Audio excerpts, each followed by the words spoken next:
can you guys please get some black and white? Just give us black and white. They're not. Oh shit, you're recording me, aren't you? All it takes for good people to prevail is for good people to do nothing. Thank you, sir. Don't know anything. Awesome speech. Love it. Thank you. I did get a little heated up. No, that made the speech that much better. Pledge allegiance to the flag of the United States of America and to the republic for which it stands, one nation, under God, indivisible, with liberty and justice for all. State your name and address. Ronald Coons, I live in Clarkston. Good evening. I'd like to start off by reciting a small portion of the Declaration of Independence. We hold these truths to be self-evident, that all men are created equal, that they are endowed by the Creator with certain inalienable rights, that among these are life, liberty, and the pursuit of happiness. To secure these rights, governments are instituted among men, deriving their just powers from the consent of the governed. That whenever any form of government becomes destructive at these ends, it is the right of the people to alter or abolish it, and to institute new government, laying its foundation on such principles and organizing its powers in such form as to them shall most likely affect their safety and happiness. Unlike the other founding documents, the Declaration of Independence is not legally binding, but it is a powerful tool. Abraham Lincoln called it a rebuke and a stumbling block to tyranny and oppression. It continues to inspire people around the world to fight for freedom and equality. Now, I bring your attention to Foster Park. What you have done by your inexcusable action screams for all of us honest, law-abiding citizens to seek desperate measures to ensure and secure what was once which they had, their safety and happiness. My next comment is not to be construed as a threat, but more of a result of a certain city's past lack of action that led to a near disaster. History proves to us that on September 23rd of 1989, in the Hilltop neighborhood of Tacoma, Washington, an incident took place known as the Ash Street Shootout. This was a gunfight between off-duty United States Army Rangers and people associated with one of the Army Rangers across the street neighbors who were suspected of drug dealing and gang activities. The conflict could have ended with tragedy since over 300 rounds were fired. Google it and see why I feel the city of Tacoma leaders caused this to happen by doing nothing. In conclusion, and again, I must point out that this is not a threat or to be construed as any attempt to form any type of an armed militia or take any action deemed to be aggressive. This is an attempt to educate you, the Clarkston City Council. By using the Ash Street Shootout as a reflection from the past, we can see what can possibly happen by the lack of your ability to control the mess you have created and what the future could have potentially become. We are sick and tired of excuses. We are sick and tired of all the inexcusable actions coming from the Foster Park Street people. We the people are sick and tired of our city leaders' lack of courage, and by this they're doing nothing to secure our rights to life, liberty, and pursuit of happiness. You ought to be ashamed of yourselves. Please fix this mess before tragedy strikes. As I just stated in reading a small portion of the Declaration of Independence where it was written that whenever any form of government becomes destructive of these ends, it is the right of the people to alter or abolish it and institute new government. Our only recourse seems to ask the city of Clarkston to recall each and every one of you. We cannot stand idle by and do nothing. We are fed up with the excuses. All it takes for good people to prevail is for good people to do nothing. Thank you, sir.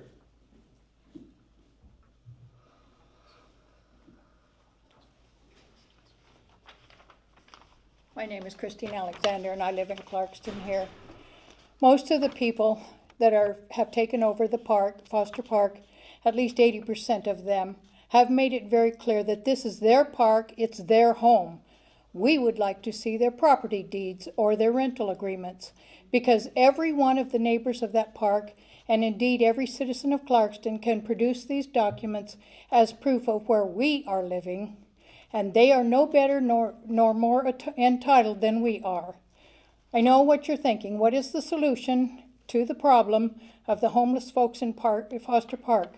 Simple. Upon continued violations of rules and laws, of which most of them are guilty, after the second time, ban all who have been warned and or cited, and make this applicable to all city property.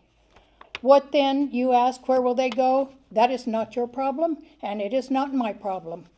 As for the few who are not on drugs and who genuinely need and want help, you may want to strenuously ask QBH and other agencies who have been awarded grants for this purpose to produce results. Thank you.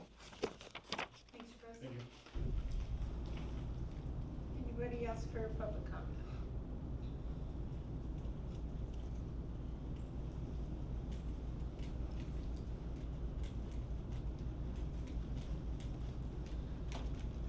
I don't have much to say. I'm Doreen Kramer. I live here in Clarkston. But the main thing is I get tired of hearing these people who are voice that, hey, we're entitled. This is our park. You know, you're not have a right here. You know, get out of here. Don't photograph us. Don't film us. And I'm saying, I'm getting kind of tired of this. There's got to be something that's got to be done. They should not have more entitlement than we have. You know, I made a comment, well, if they don't pick up their tents, compensate them, take them. If you keep on allowing them to go ahead and break the laws with no consequences, even if they're mild, then they just keep on feeling like they could do whatever they want to do. But ordinary citizens, if we had a dog that bit somebody or had a dog running loose, we'd be warned the first time, say, hey, it should be on a leash, when in fact there's a sign up there that says, all dogs, you know, are not allowed. I mean, I've seen them over, last time I sat with a few people over there, I saw a guy during the midday put a blanket over his head, and I knew he was shooting up. And our law says they're not supposed to be shooting up or having drugs near a school. I mean, they're just allowing everything to happen, and we are getting frustrated. We're the ones who's paying property taxes. I own my own home. And I just get kind of sick and tired of this. And yet I know your hands seem to be, you know, I don't know what to do. And, you know, we have no other choice. I don't know. Prayer is important, you know, but it's just getting, you know, where they'll threaten you verbally. I had my friend Chris meet me at McDonald's here about a week ago or so to get coffee. And I guess she went by there and she was just taking photographs of the people because they had some tents up too soon. And anyway, one guy started yelling belligerently at her and cursing at her, and she just drove on, said, heck with it. That guy followed her down from Foster Park to McDonald's, started yelling at her, cursing at her, and she called her boyfriend. She was scared to death. Her boyfriend went down and said, hey, he's threatening her. And they said, yeah, we know he's a troublemaker. But he just allegedly threatened her. Nothing was done. I'm saying we as citizens should not have to put up with threatening. We did not do anything. I mean, anyway, like the last statement that was said is, you know, evil prevails when good people do nothing. And we hired you guys to try to help us out in this situation. You feel like your hands are tied. But I'm saying if they don't obey the laws, keeping their dogs out of there, you say you can't take away their dogs. No, if they're walking down the street, they're on a leash. No. But if you make it comfortable for them to do whatever they want, to keep the tents up, to be overtime, it takes away from our rights who are paying taxes. And I don't mean to sound angry. It's more what you call frustrated. But anyway, I thank you for your time, and thank you. And I do appreciate the police department. So council, you may have noticed that a seat is taken at the table by someone you know very well. Attorney Richardson is here in Cindy Hanson's stead, and so till she's back with us, he will help us out. Welcome. Thank you. It's good to be back. All right, anything from staff or employees? We'll go. Mayor, perhaps I could just say one thing real quick. Sure. These folks who have rightfully expressed frustration with the homeless, I wish they could understand everything that's going on. It's a very, very difficult situation. You guys know this better than anybody. But you know, if we go back a couple of years when we first passed a jail bond, and then there was a delay in getting it started. It was the city who went and said, listen, we need this now, don't delay. If you delay, it's gonna cost more, and we need it now. They delayed, we're still waiting for a jail. And right now, we don't have room in the jail to house people who are committing misdemeanors. So that puts our police in handcuffs, if you will. They are limited dramatically by a lot of the things they can do. We get 1 or 2 people in jail for misdemeanors, and then it's full. And so the judge is working with us, trying to work that out. The jail is trying to work with us, but we have limited capacity. Then because we are a nation of laws and not of men, we have to deal with the laws that we have, not that we wish we had. And right now we have a very conflicting set of laws, if you will call them laws, from the Ninth Circuit Court of Appeals when we had Martin versus Boise, and that just left a real mess and confusion of what can be done. But one thing we knew we couldn't do is just exclude everybody from all of city property. Then we got to Grants Pass case, and that gave us actually more confusion. But if we read between the lines, we were able to figure out, well, maybe we can do this, maybe we can do that. And using that, we were able to pull together a strategy that so far is what we've got. The homeless population of our valley was growing, and for some reasons of whatever, they were drawn to this city. And so we had to deal with it. We started off with what we believed was city property that was going to be out of the way and be able to be limited. That was next to Walmart. Unfortunately, that wasn't city property, and they were removed by the private landowner. The city was then left with a position of what do you do? And I think the city very wisely said, all right, we'll follow Pendleton's ordinance, and we can limit this, trying to keep a cap on this powder keg. And it's working to a degree. And yes, there are people who are getting belligerent.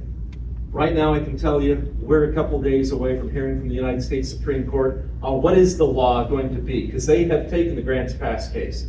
And when we hear from the United States Supreme Court, it is my honest prayer that it's clear and we can understand what is our limits, what are we allowed to do. Once we have that, I promise you I will study it, and I will come back and I will counsel with you, and we will talk about what are the options. And I'll counsel with other attorneys around the state, trying to figure out what can we do. And then I'll give you my best advice. And you guys will have to start taking choices at that point. But right now, you don't have much of a choice. I understand the frustration. It is a tough thing. And when we know that these are the parks that our kids want to go to and that our kids have to walk past to go to school, what do? You've done what you can at this point. And so I guess what I'm saying is 2 weeks from now, when we have the next council meeting, I'll be able to tell you more about what the U.S. Supreme Court thinks about it. I don't know that we'll have answers, but we should have at least an idea of a direction. And so while people are understandably frustrated, I'm going to ask you and ask them, be patient with this, because we have to follow the law. We have to obey what the courts tell us. To do otherwise, well, you already know that there are a group of homeless who are suing this city. How much can you afford to pay them because we violated their rights? The government moves slowly because every time the government moves, people's rights are at risk. And so we have to take very cautious, calculated steps. And when we are waiting for a court, the highest court of the land, to give us direction, please be patient. We will do everything we can.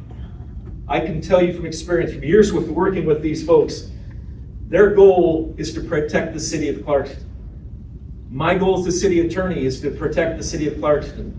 But right now, we have to wait for the direction from the highest court in the land. I'm sorry it's so frustrating. I understand. I'm a member of this community too. We will do all that we can. Appreciate you being here. Please let others know that these fine folks up here really are doing everything they can. Thank you, Mayor. Thank you, Attorney Richardson, for your wise words. We're ready for council comments. I got one. To the gentleman's speech, Earlier, I didn't write his name down. He's here almost every meeting. That was a great speech. It was full of passion, lots of anger. I believe the founding fathers would have been very proud of that speech. It was a very good one. With that, also, happy Independence Day. Be safe, drink responsibly, blow up as many legal fireworks as possible. I am a son of a Revolutionary War hero, Sergeant John Benton. He fired some of the first shots April 19, 1775, upon the Lexington alarm. And so with that, God bless his country, the citizens, and the future citizens. Thank you. Anyone else? You had the passion, anger. That was phenomenal. I just remember that thing that happened with those Rangers, and it was all due to the lack of listening to what was going on. Accountability. I've heard so when I was stationed at Fort Lewis back in 2003. That was like one of the first stories I heard about. It was the Hilltop Shootout, and I did read a whole shit ton from it. And we're a small town with big city problems, and it's like we didn't. Yeah. Well, we're gonna have big city problems Have if you- it continues to, just overlook this and overlook that, give a blind eye to that and Have you have noticed no ears in the that hear. past 2 months how many more people that there are at that park than there were 2 months ago? I noticed. Well, Quite a just like bit. when they put them by Walmart, it went from like 17 to like To 70. yeah.